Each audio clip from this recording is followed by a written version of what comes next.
Then mobilize the cavalry.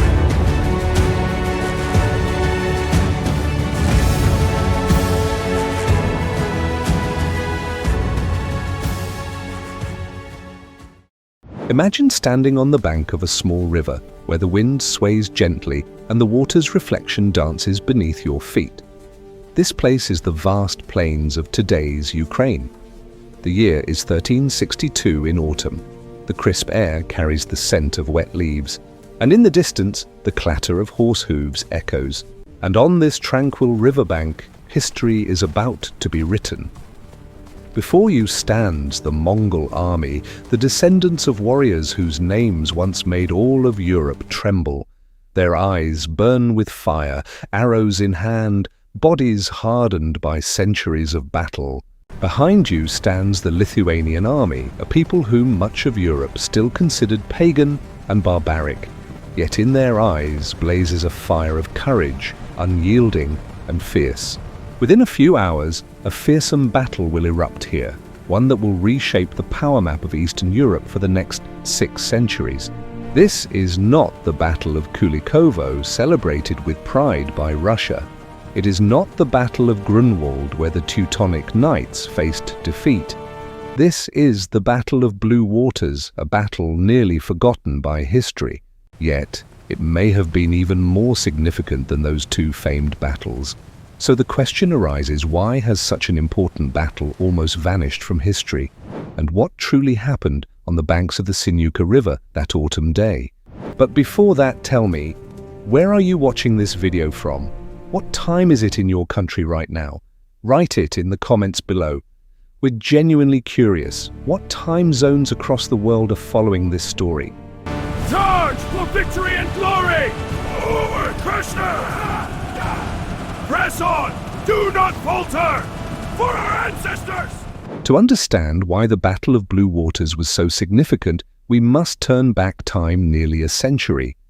In 1240, when Batu Khan's Mongol army swept across Eastern Europe like a storm, they did not merely conquer. They created a complex administrative system, a sprawling empire. The Golden Horde, or Ulugulus in Mongol language, meaning Great State, was not just a military force. It was an advanced administrative machine where power and governance were seamlessly intertwined. Their capital, Sarai, on the banks of the Volga, was the center of both material and political activity. From there, their administration stretched from Siberia to the borders of Hungary. The empire's strength was formidable, yet within its stability lurked shadows of weakness, shadows that would later turn the tide of history. Imagine standing on this tranquil riverbank where only water flows today. Once inscribed were stories of courage, strategy, and decisive choices that altered the fate of an entire continent. This is the beginning of the story, the first step in the journey of that battle. How did their administration work? Very simply, but with remarkable efficiency. The princes of Rus, rulers of the regions that would later become Russia, Ukraine, and Belarus, had to travel to the city of Sarai. My lord, tidings from the frontier. Speak, what news? The border holds, but the enemy masses. This scroll details their strength. A wise warning. We will prepare. There, they received a yarlik, a formal charter granting them the right to govern. In return, they had to fulfill certain obligations. They had to pay taxes annually, they had to provide soldiers when required, and if anyone refused to follow these rules, the Mongol troops would appear, reminding them through fire and sword. But here lies the fascinating part. The Mongols did not rule directly. They allowed local princes to govern their own people, follow their own laws, and even preserve their own religions. The Golden Horde's primary interest was only 2 things: wealth and power. It was pragmatic empire building, implemented with remarkable precision. And for nearly a century, this system worked flawlessly. Under the rule of Khan Ozbek, 1312 to 1341, the Golden Horde reached its peak of strength and prosperity. Trade routes stretching from the Black Sea to Yuan China thrived, and cities like Sarai became vital centers of culture and commerce. The Mongols had embraced Islam, yet they remained tolerant of Christianity and other religions. But any empire built on the strength of individuals faces a problem. When powerful leaders die, the entire system begins to tremble. In 1359, Khan Berdi Beg was assassinated by a power-hungry rival named Kulpa, and from there it was as if the gates of hell opened. A period began that historians call the Great Troubles. It was one of the most chaotic and lawless periods in medieval history. Within just 2 decades, over 25 different individuals claimed to be the legitimate ruler of the Golden Horde. The enemy advances. We must strike. Our spies confirm it, my lord. Then mobilize the cavalry. It will be done at dawn. Prepare the men. Do you know the average reign of a Khan during this period? Sometimes only a few months, sometimes merely a year or two. It was not just a battle for power, it was the gradual collapse of the entire power structure. The Golden Horde began to fracture into various uluses or administrative regions. Each region had its own warlord, each claiming allegiance to a different Khan. By 1362, the very year the Battle of Blue Waters takes place, the Golden Horde had effectively split into 3 parts. Khalib ruled from Sarai, and Bulat Tamir. Bulat Tamir controlled the Volga-Bulgaria region, while Abdullah maintained his authority in Crimea. Meanwhile, another powerful figure was rapidly becoming the center of influence, Mamai. Mamai was a formidable military commander, but he could not claim the throne himself, for he was not a descendant of Genghis Khan. So, while he could not become Khan directly, he was pulling the strings of power indirectly through puppet Khans from his stronghold in Crimea. Sarai demands more tribute. This charter is clear, but Crimea's offer is tempting. We must weigh our allegiance. Indecision is our greatest enemy. We must choose. Imagine the situation. The princes of Rus could no longer tell where to go for their Yarlik, the charter granting them the right to rule, to Sarai or to Crimea, and to whom should they pay their tribute? Because if they made the wrong decision, another Mongol force could come and punish them. Some historians believe the Black Death, the terrifying plague that devastated Europe and Asia in the 1340s and 1350s, severely weakened the Golden Horde's economy. Trade routes collapsed, populations declined rapidly, revenues from taxes and tribute plummeted, but perhaps even greater was the psychological collapse. For nearly a century, the Rus' principalities believed the Golden Horde was invincible. Yet now they saw the Mongols killing each other for power. There was no clear leadership. Look at them fight amongst themselves. Their chaos is our chance. We must plan. Indeed, we gather our strength and strike. And at that moment, a new question began to emerge in their minds. If they cannot govern themselves, how can they govern us? And at that very moment, Grand Duke Algirdas of Lithuania recognized the greatest opportunity of his life. Algirdas was no ordinary medieval ruler. He was born around 1296. He was one of the 7 sons of Grand Duke Gediminas, the ruler who laid the foundations of Lithuania, which would become one of Europe's largest states in the 14th century. But what made Algirdas exceptional was not just his family heritage, it was his visionary strategic thinking. In 1341, when their father passed away, Algirdas and his brother Kestutis made a highly unusual decision. They divided power between them. Kestutis took responsibility for the western frontier, where the Teutonic Knights often launched attacks. Meanwhile, Algirdas turned his attention eastward, where the prosperous Rus' principalities were struggling under the weakened rule of the Golden Horde. The eastern frontier must be reinforced. We cannot allow incursions. I agree. I will oversee the garrison supplies. Good. Your experience there is vital. Coordinate with the local lords. Understood. It will be done. It was one of the most effective systems of power sharing in medieval history.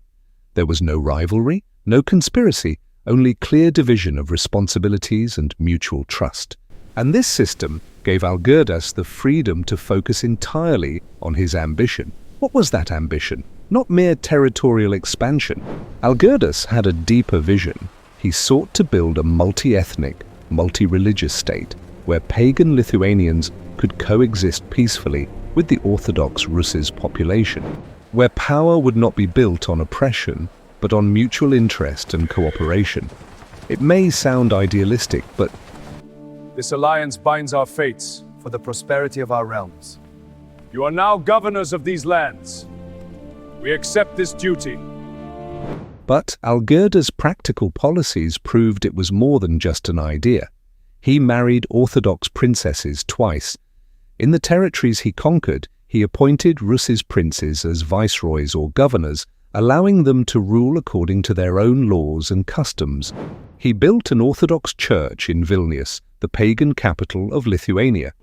He even recognized the Ruthenian language, the precursor to modern Ukrainian, and Belarusian, as one of the official languages of the Grand Duchy.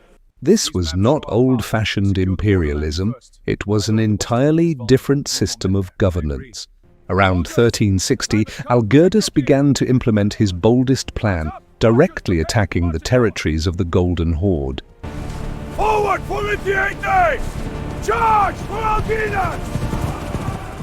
First, between 1357 and 1358, he seized Chernihiv and Bryansk, the northern Rus's regions, still paying tribute to the Golden Horde. Then he advanced further east. He captured the Korchev fortress near the Don River, deep within the heartland of the Tatars. These were essentially probing campaigns. Algirdas wanted to see how the Golden Horde would react, but their response was minimal because the Khans were busy killing each other for power. Around 1360, Algirdas took a highly symbolic step. He deposed Theodore, the last prince of Kiev officially recognized by the Golden Horde. You stand before me as a supplicant. What do you offer? My lord, I offer this symbol of my house and my sword, a noble offering. Your loyalty is accepted. Servants, my lord. In his place he installed his own son, Vladimir. Kiev, the mother of Rus's cities, the cradle of a civilization. Kiev, the center of Slavic civilization, a city destroyed by the Mongols in 1240, now lay under Lithuanian control. But here lay a major problem. Technically, Kiev was still a vassal state of the Golden Horde, subject to them and legally obliged to pay tribute. Yet Algirdas installed his son there without the Khan's permission. This was a direct affront to the Golden Horde. Even though the Golden Horde was in chaos, they could not ignore this insult lightly. Soldiers of the Golden Horde, the time for anger is over! We march on their port for ransack! 3 Tatar beys, or lords from Podolia, the southwestern region near Kiev's borders, gathered their forces. They primarily represented Abdullah's interests, a claimant to the throne in the ongoing power struggle of the Golden Horde. Thus, the stage was set for the Battle of Blue Waters. In the autumn of 1362 or 1363, historians disagree on the exact year. During this period, Algirdas led his army across the Dnipro River, advancing southwest toward Podolia. Warriors, the river crossing is clear. Advance! Yes, my lord. The path is marked. Forward! To the river! This was no ordinary raid. Was a carefully planned military campaign. Algirdas brought not only Lithuanian soldiers but also Ruthenian troops from previously conquered territories, Smolensk, Bryansk, and Kiev. Through this, he aimed to send a message. This was not a foreign invasion, but a campaign of liberation. What made the Lithuanian army special at that time? They were not like European knights clad in heavy armor. Because the Lithuanian nobles were not wealthy enough to afford heavy armor or war horses, their main strength lay in light cavalry, swift, agile, trained to fight both on horseback and on foot. But they learned quickly. After almost a century of battling the Teutonic Knights, the Lithuanians had developed advanced combat strategies. They knew how to use the terrain, how to feign retreat to trap the enemy, and how to coordinate cavalry and infantry effectively. And most importantly, in 1362, what the Mongols lacked, the Lithuanians had: unity under a single leadership. Why this name? No one knows for certain. Perhaps it came from the color of the river's water, or maybe there was some geographical feature that has been lost over time. Why this name? No one knows for certain. Perhaps it came from the color of the river's water. Or maybe there was some geographical feature that has been lost over time, yet the name has remained in history forever. The detailed account of this battle primarily comes from Maciej Strychowski, a Polish-Lithuanian historian who wrote about it in 1582, over 2 centuries after the event, so we must exercise some caution when using his account. Nevertheless, his description aligns well with the known military tactics of both sides. According to Strychowski, Algirdas arranged his army into 6 divisions, forming a semicircular or crescent-shaped battle formation. Soldiers of the realm! The hour of destiny is upon us! Charge now! Let the earth tremble beneath our feet! This was not the conventional European medieval tactic, where heavily armored knights would charge in straight lines. So why the semicircular formation? Because Algirdas was preparing to counter the Mongols' famous tactic, mounted archery, and that's exactly what happened. As the battle began, the Tatar cavalry swiftly encircled both flanks of the Lithuanian army and rained continuous arrows. This was the tactic that had terrified European armies for over a century. Their rules were maintain distance, move swiftly, shoot arrows precisely, and never engage in close combat unless an advantage was clear. But in this battle, something was different. Strychowski wrote, the arrows had little effect. Why? Perhaps Algirdas had learned from previous battles. Perhaps his soldiers had large shields or better protective gear. It could also be that the semicircular formation forced the Tatar cavalry to maintain distance, reducing the accuracy and penetration of their arrows. Or perhaps the real reason, the Tatar cavalry in 1362 was no longer as formidable as during the times of Genghis Khan or Batu Khan. Many of their skilled warriors had grown old or died in internecine wars. Those who replaced them were perhaps less trained. Due to economic difficulties, the quality of horses and weapons was also not as high as before. Whatever the reason, the outcome was clear. The arrow attacks were ineffective. It was then that Algirdas made his most important decision. Without waiting and no longer tolerating the Tatars' constant harassment, he ordered his forces to advance. The Lithuanian and Ruthenian soldiers, with spears and swords in hand, began to advance slowly. It was not a reckless assault. Rather, it was an orderly march, maintaining their formation with every step. The Tatar cavalry was usually accustomed to enemies either standing still or falling into traps while pursuing. But this time, they faced a different situation, a force steadily advancing towards them, forcing them to make a decision, engage in close combat or retreat. At that moment, the sons of Keriotas, Algirdas' cousins, attacked the Tatar forces from the flank with troops from the Neredukas region wielding crossbows. This was the turning point of the battle. The crossbow, a weapon specially developed in Europe to counter Mongol cavalry, had greater range and penetration than ordinary bows. The greatest advantage, a crossbow could be used effectively without years of training. Infantry and cavalry attacked from the front, while crossbow volleys rained from both flanks. Under this double assault, the Tatars' battle formation slowly began to collapse. They could no longer maintain a safe distance, nor could they employ their familiar rapid movement tactics. And most crucially, they had no support. Under normal circumstances, when the Golden Horde was united, reinforcements would have arrived by now. A reserve army would have been readied, and coordinated support from other Ulis regions would arrive. But in 1362, nothing came. The 3 Beys of Podolia fought this battle entirely on their own. Eventually, the Tatars' formation completely fell apart. According to Strychowski, they began retreating in disorder. In military terms, this is the most terrifying situation for an army: discipline broken, leadership lost, and every soldier fleeing to save his own life. Men, today we march to victory! For honor! For the king! Algirdas achieved a decisive victory, but he did not stop there.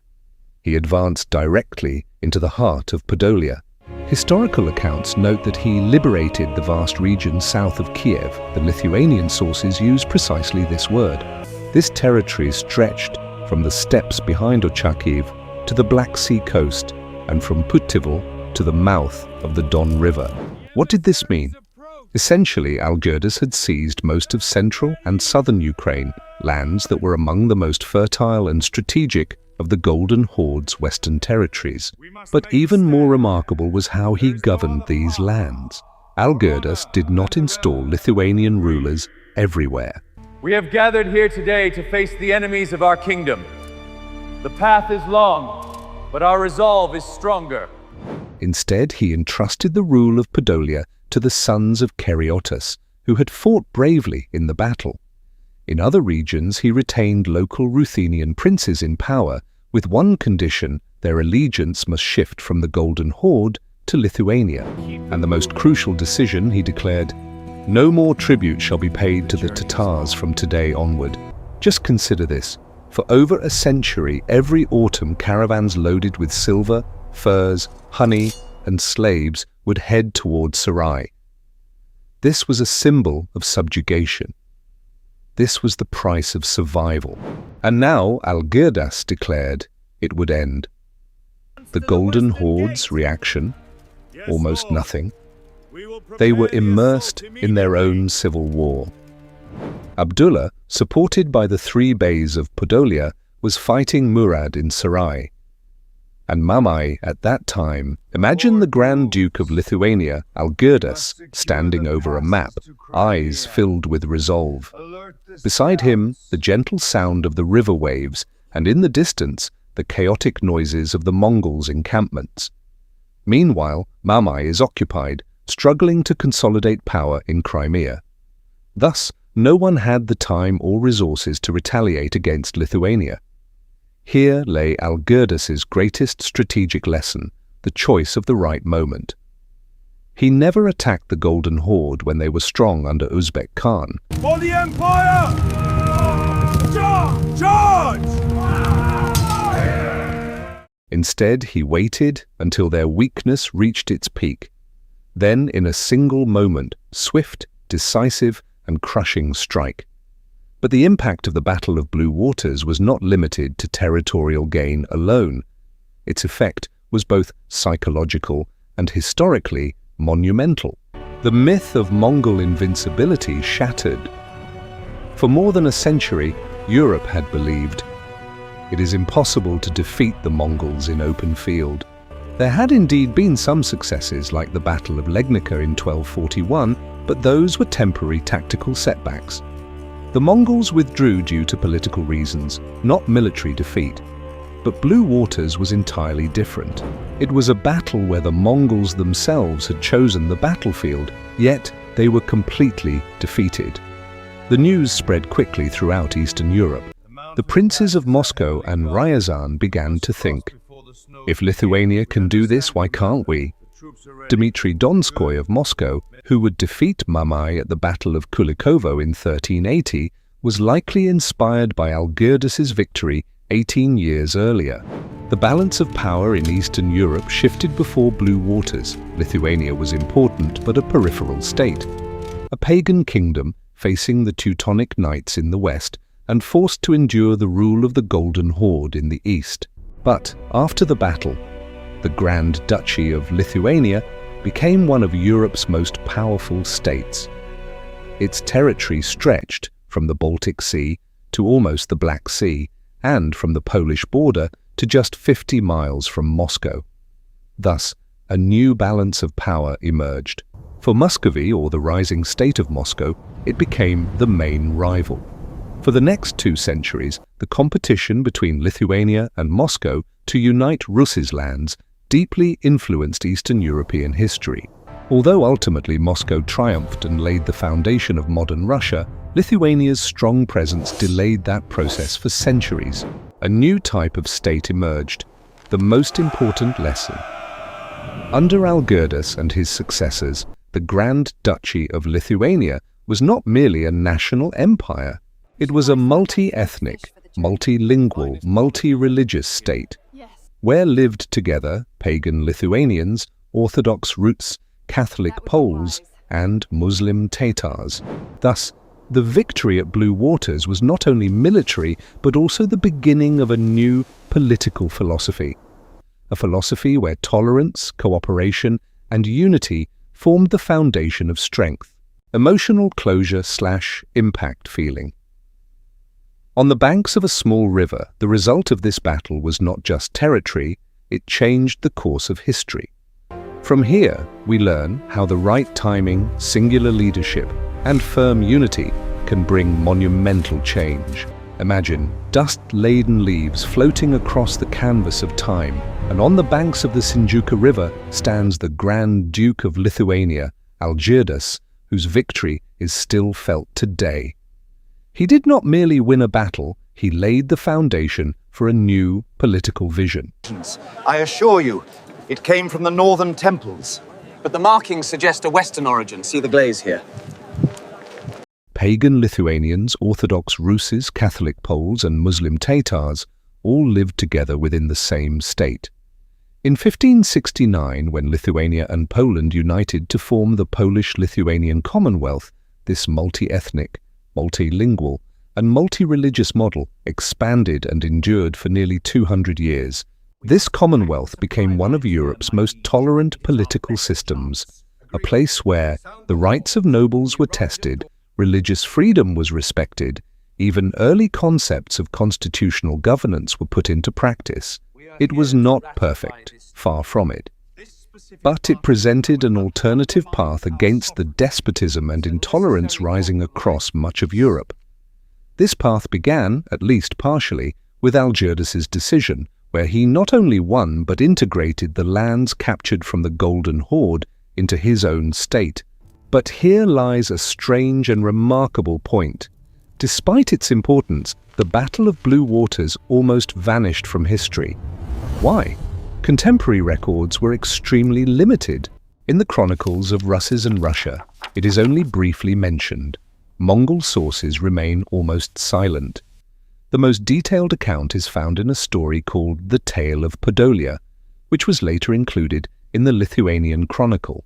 This work was written roughly 70 years after the events, when Lithuania and Poland were engaged in conflict over Podolia. Some historians even question, did this battle really occur exactly as described, or was it several smaller skirmishes later portrayed by historians as a great battle? However, most modern scholars agree in the autumn of 1362 or 1363, an important event definitely occurred on the banks of the... Move those timbers to the upper scaffold. Quickly now. Heave! Push it up! Suddenly, the governance of a vast region changed, tax collection ceased, Lithuanian fortresses and defense structures began construction in Podolia. So the question arises, why was this battle forgotten? Mainly for political reasons. After Lithuania united with Poland in 1569, the Polish government had an interest in downplaying Lithuanian military successes to legitimize Polish dominance within the Union. Later, in the late 18th century, when the Russian Empire seized Poland and Lithuania, Russian historians focused on victories like Kulikovo and neglected Lithuanian victories such as Blue Waters. During the Soviet era, the matter became even more complex. Lithuania was part of the Soviet Union, but emphasizing Lithuania's historical success could spark nationalism, they thought. As a result, the Battle of Blue Waters remained on the fringes of history. Only after Lithuania regained independence in 1990 did historians begin in-depth research on this battle. In 1997, 1998, and 2012, international conferences were held in Ukraine. In 2022, the National Bank of Belarus issued a commemorative coin featuring Grand Duke Algirdas. Here we see, history is being rewritten, lost history restored. Emotional closure/impact. Feeling, from this battle over 660 years ago, we learn. Timing is everything. A bold decision taken at the right moment can change the fate of an entire region. Imagine on a day in the autumn of 1362 on the serene banks of a Ukrainian river, two armies face each other. On one side, the empire that once shook the entire world. On the other, a spark of hope. Can the small still challenge the great? Algirdas did not attack the Golden Horde when they were at their strongest. He waited, observed, and exercised patience. And when the opportunity arose, when the rival was weak, he took decisive and resolute action. Lesson 1. Timing is everything. In life, in work, in any endeavor. Knowing when to act is just as crucial as knowing how to act. Lesson 2. Unity is stronger than division. In 1362, the Golden Horde's troops and resources far exceeded Lithuania's. They also had a long military tradition, but they were divided, fighting among themselves, not against a common enemy. Lithuania, though small, was united under clear leadership. This was their decisive advantage. Lesson 3. Nothing is invincible. For over a century, the Golden Horde was considered untouchable. But every empire, every administrative system, every chain of power has weaknesses. The leader's task is to identify them. The challenger's task is to exploit them. This is our only path through the valley. We attack now while the wind favors us. Lesson 4. Victory is not just territory, it's perspective. Algirdas did not only seize Golden Horde lands, he showed how a multinational state could be effectively governed. He built an alternative model based on tolerance, local autonomy, and cooperation, not oppression. The model was imperfect, but for over 400 years, it proved another way of exercising power was possible. Final lesson: history is not fixed. Had the three bays of Podolia won at Blue Waters, Eastern Europe's history would have been entirely different. Lithuania might never have become a great power. Moscow might have united Ruses a century earlier. The Polish-Lithuanian Commonwealth model might never have been born. One battle, one day, the decision of a few brave individuals forever changed the history of a continent. This is the power and responsibility of human choice. Climactic scene.